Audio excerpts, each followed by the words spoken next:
জামালপুরে জেলা প্রশাসক গোল্ড কাপ ফুটবল 2025 উপলক্ষে সংবাদ সম্মেলন ও ট্রফি উন্মোচন করা হয়েছে।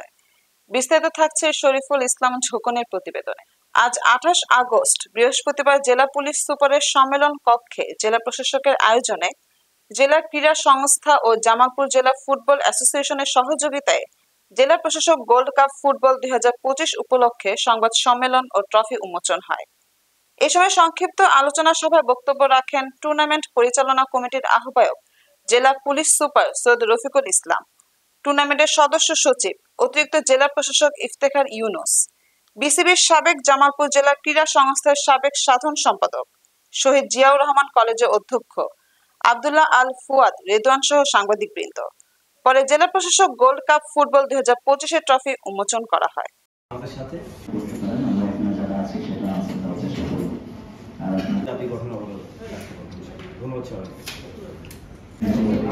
নিয়মিত খেলা পরিচালনা হচ্ছে বিভিন্ন মাধ্যমে, আপনারা নিশ্চয়ই লক্ষ্য করেছেন। আমাদের যুব সমাজ বিভিন্নভাবে অন্য জায়গায় নেগেটিভ জায়গাগুলোতে কানেক্টেড হয়।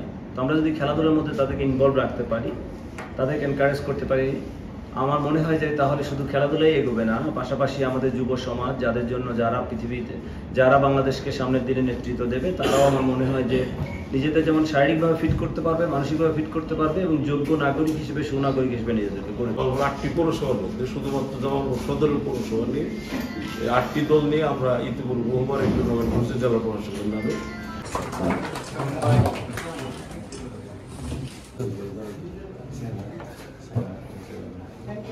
তবে আমার পক্ষ থেকে যেহেতু এসপি অফিস আসছে আপনাদের জন্য একটু